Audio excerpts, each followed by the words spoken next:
Hello. Welcome to yet another Tea with Tim. And as you see, I haven't abandoned the croissant. I think I'm sort of nibbling them at all times of day. But I was thinking today, and the jacket is testimony, I hope, of the beautiful Bryony and Angela Lansbury and Bedknobs and Broomsticks. And I believe there's going to be a theatrical version of that very soon. We can't wait. And you know, one of the great lines in that film, where Angela Lansbury gets on the bed and says, "I always travel on the right." Well, there are some people who are, is this a euphemism, I wonder? Some people travel on the right, some people travel on the left. In a way, I don't think that one's that one's journeys should be predicated on one's preference on which side of the bed or which side of the bed one uses. I think in a way it's interesting information, but it's not hugely relevant to, let's say, British Rail. And this is sort of the key, because there's been a little story that's turned up in the advertising circles, J. Walter Thompson particularly, and there's two executives there, Chris Bayfield and Dave Jenner, and they've just won a case where they believe, and it's been proven, that they were discriminated against, they were made redundant, they were sacked because they don't fall into the categories that have been discriminated against. They are white, middle class, and male. And there was a diversity push in 2008, and they found themselves thrown out. Now, we have no control over our gender or race, and which side of the bed we travel on, to use Angela Lansbury's terminology, is determined pretty well by God. And there should never be discrimination, even if the intention is to promote diversity in a more, let's say, proactive way.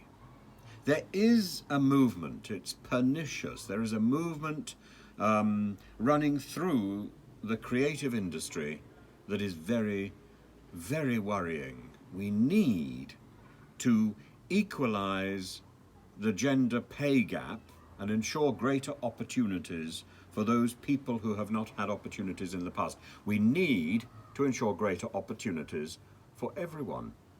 And this shouldn't be another form of box ticking and another form of discrimination, because we will come to regret it later on. And when I talk about the creative industries, this goes all the way through media and education. We see it in both areas of the life that I lead.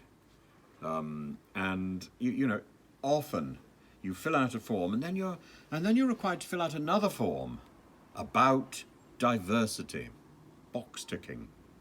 We need to reflect all society and all different points of view, all different minorities. We need to give a voice to all voices, particularly those that have hitherto not been heard at all, but not by silencing others, and not by following some sort of spurious criteria, because we will end up regretting it. So, you know, best song in Bedknobs and Broomsticks really is The Beautiful Bryony.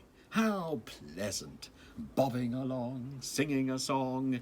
It's what one always wants to do. And of course, that was a song that was written for Mary Poppins. It was just repurposed. There's no discrimination in repurposing something which worked very well and which one wasn't able to use. And that I think should be our banner. You know, if we haven't been able to do something in the past, let's do it now. But let's not hurt anybody while we're doing it. Anyway, happy tea time. I'm going to be posting some other stuff today. Much of it much lighter. So do follow my channel and ping the bell. I'm putting my hand in the flowers, aren't I? Ping the bell. Bye-bye.